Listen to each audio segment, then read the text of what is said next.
علیکم، میں امداد سمرو اسلام آباد پہنچ چکے ہوئے حالات حاضرہ کو قریب سے دیکھنے کے لیے، پرکھنے کے لیے، کیونکہ فیصلے جو ہیں وہ اسلام آباد میں ہو رہے ہیں، چاہے پاکستان کی اندرونی سیاست کے متعلق ہوں یا پھر پاکستان اور بھارت کے درمیان جو جنگ چھڑی، پھر رک گئی، پھر دوبارہ جنگ چھڑنے کے امکانات، ان سارے معاملات پر کیا ہو رہا ہے، اسلام آباد کیا سوچ رہا ہے اور سیاسی حوالے سے کتنا مستحکم ہے اسلام آباد، یہاں کی ہوائیں کیا بتا رہی ہیں، یہ دیکھنے کے لیے اسلام آباد آئے ہوئے اور کچھ امپورٹنٹ خبریں۔ ایک تو جو جنگ کے حوالے سے واضح اعلان پاکستان کی طرف سے کر دیا گیا ہے کہ جنگ تو پھر جنگ ہی صحیح، پھر ایک دو نہیں 3 دریا ہم لیں گے۔ اگر آپ ہمارے دریاؤں کے پانی پر قبضہ کرنا چاہتے ہیں یا ہمارا دریا جو ہے ان کا پانی جو ہے روکنا چاہتے ہیں، ان کا بہاؤ جو ہے وہ آپ موڑنا چاہتے ہیں ان کا رخ، تو پھر ایسا نہیں ہوگا، بلکہ پھر دریا ہمارے ہوں گے سارے کے سارے۔ اور کس طرح ہمارے ہوں گے، ہم کس طرح ستلج، بیاس اور راوی واپس لے سکتے ہیں، یہ سب سے بڑا سوال ہے۔ تو ذرا اس پر ڈسکشن کریں گے، چرچا کریں گے اس کی۔ ایک بڑی امپورٹنٹ ڈیولپمنٹ ہوئی ہے اسلام آباد میں تحریک انصاف کے حوالے سے۔ تحریک انصاف کو ایک اور شکست ہوئی ہے، اور وہ بھی عدالتی محاذ پر۔ معاملہ مخصوص نشستوں کا ہے اور اس میں ایک بڑا فیصلہ آ گیا ہوگا۔ کیا فیصلہ آیا وہ آپ کے سامنے میں رکھوں گا، اور اس کے علاوہ ایک اور چیز کہ سب کچھ فوج کے حوالے کر دو، یہ ڈیمانڈ آئی ہے۔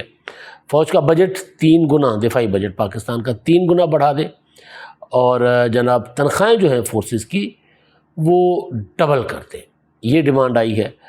اور یہ مطالبہ کیا ہے جناب فیصل ووڈا صاحب نے، اس پر بھی بات کریں گے۔ اور کچھ اور ہاں، ایک افسوسناک خبر آغاز میرا خیال ہے میں اسی سے کر لیتا ہوں۔ خضدار میں کل دہشت گردوں نے بچیوں کو نشانہ بنایا تھا، معصوم بچیوں کو، طالبات کو، اسکول جا رہی تھی، اے پی ایس کی بس، آرمی پبلک اسکول کی، اس کو نشانہ بنایا تھا۔ اور کل اس میں جو شہادتیں ہوئی تھیں، 3 ہماری معصوم بچیاں جو ہے اس میں شہید ہو گئی تھیں، اور 2 اور یعنی 5 شہادتیں ہوئی تھیں، 2 نوجوان شہید ہوئے تھے۔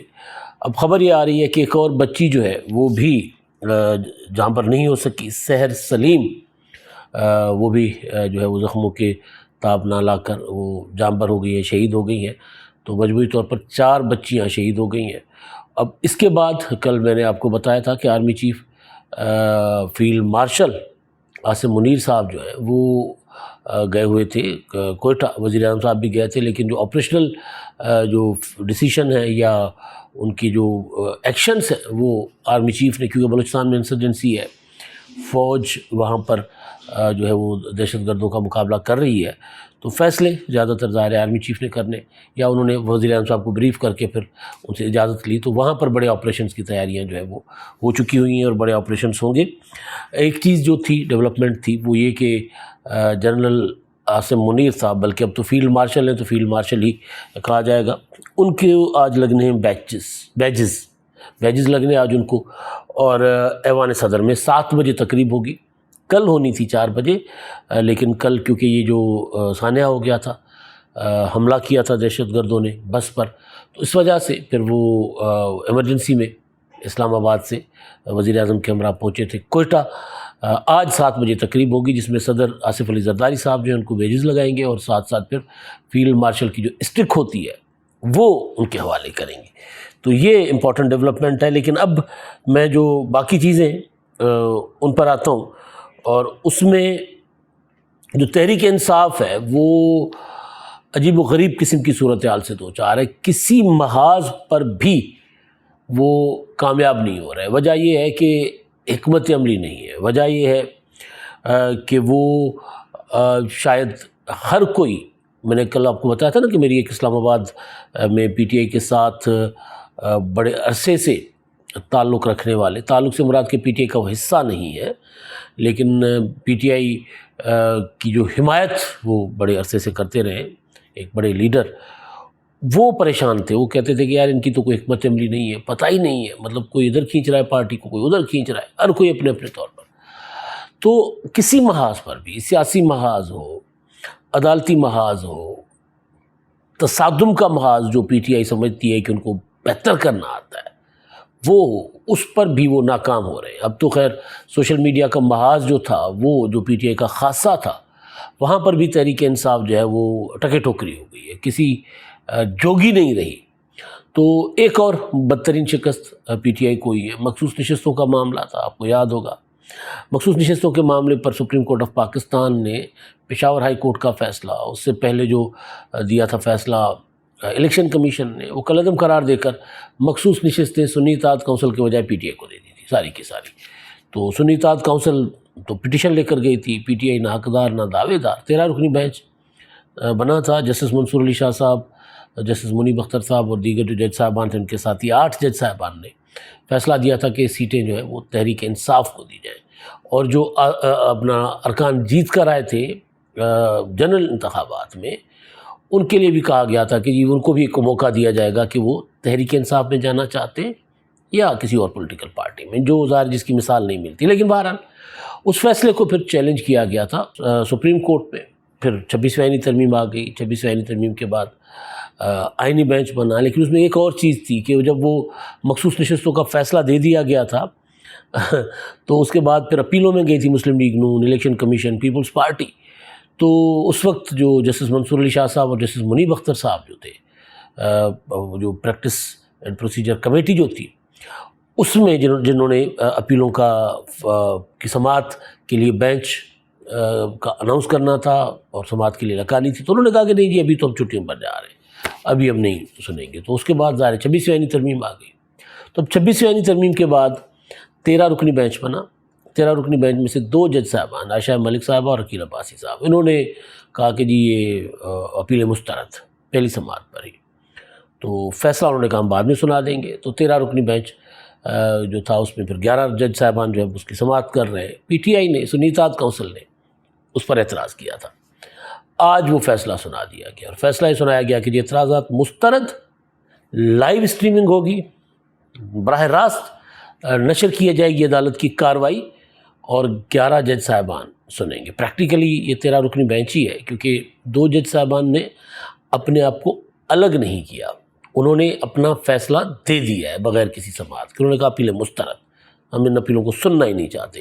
لیکن بہرحال وہ قابل سماعت ہونے نہ ہونے کا جو معاملہ تھا وہ طے ہو گیا، اور اعتراض جو تھے پی ٹی آئی کے وہ مسترد ہو گئے، سنی اتحاد کونسل کے اور پی ٹی آئی کے۔ اب وہ عدالت جو ہے وہ 11 رکنی بینچ جو ہے اس کی سماعت کرے گا۔ پریکٹیکلی یہ 13 رکنی بینچ ہی ہے۔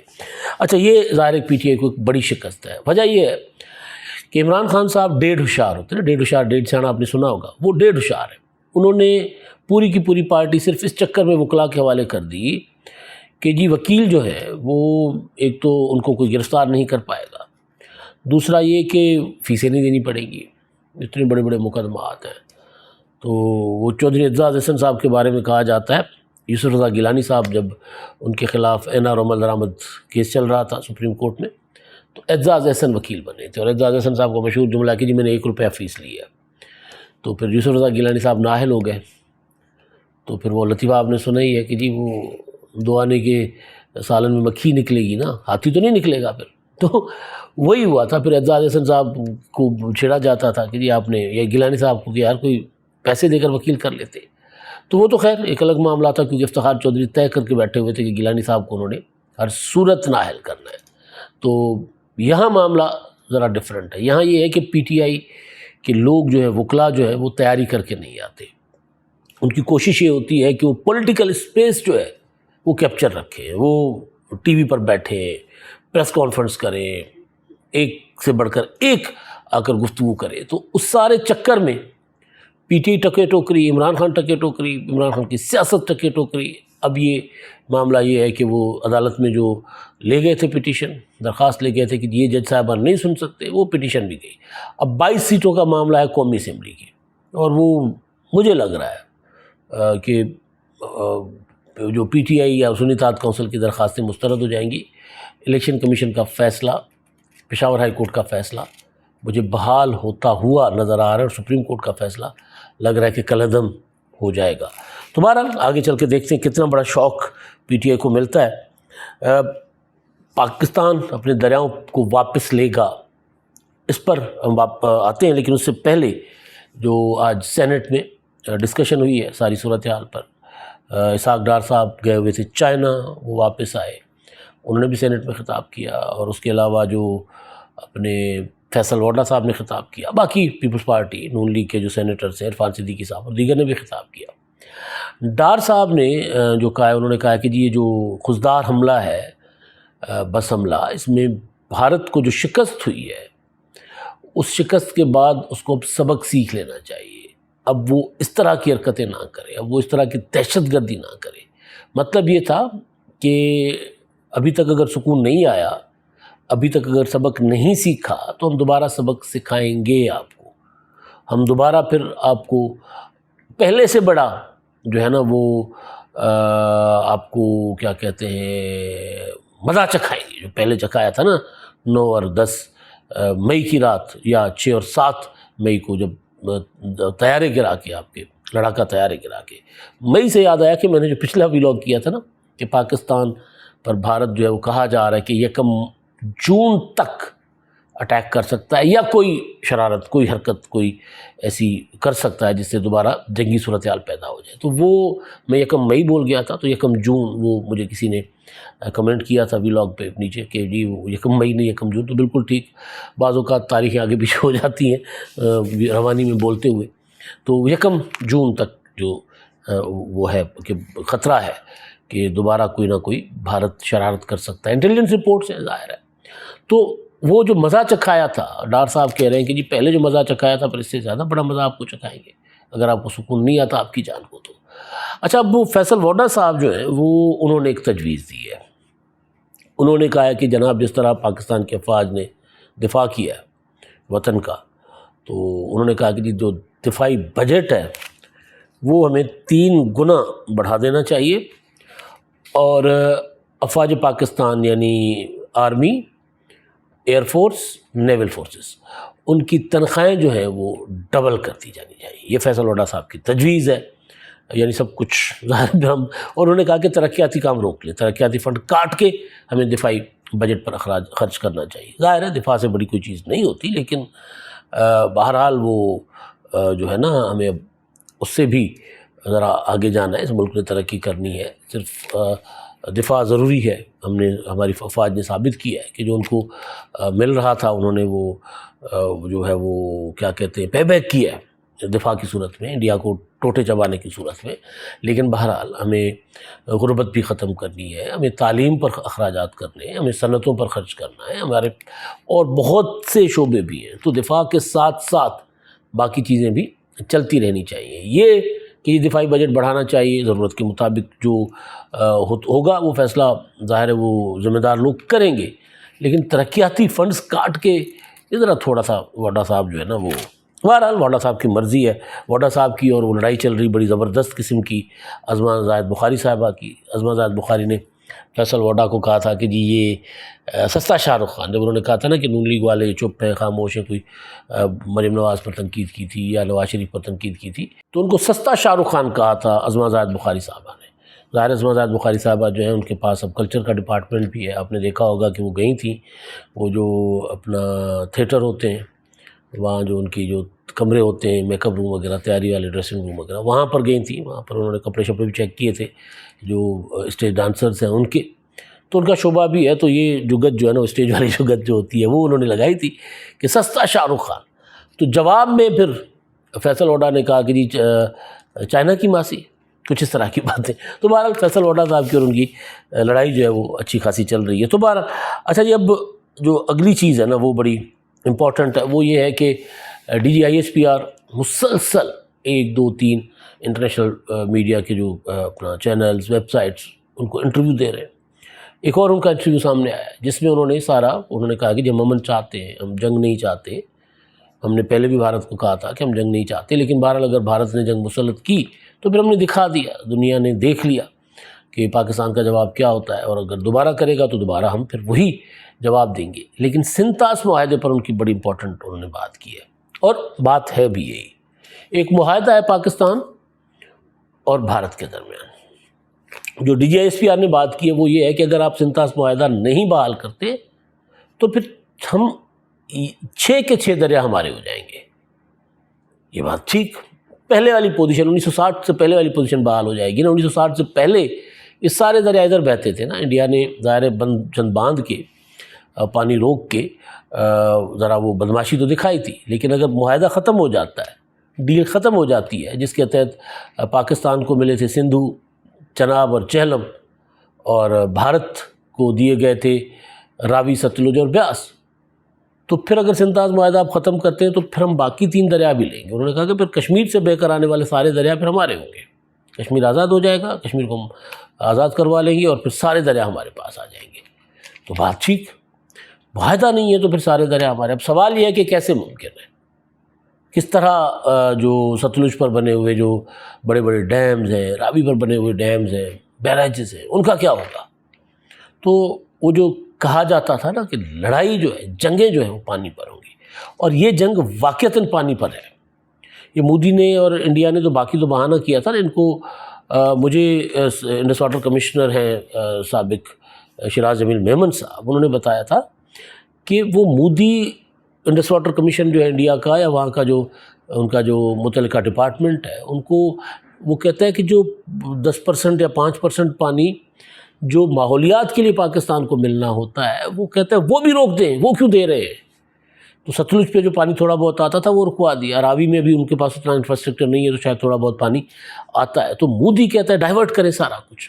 جس طرح آپ دیکھیں یہ اپنا رنبیر کینال ہے اس پر چناب پر ادھر جموں میں، اب اس کا سائز بڑھا کر مودی جو ہے وہ کوشش کر رہا ہے کہ اس کو پانی اس کا بھی ڈائیورٹ کر کے اور وہ جموں سے پنجاب جو انڈین پنجاب ہے وہاں لے کر جایا جائے۔ تو مودی تو یہ ظاہر ہے وہ اپنا کوشش کرے گا، اور انڈیا جو ہے وہ پانی روکنے کی کوشش کرے گا، لیکن ہمارے پاس طریقہ کیا ہے؟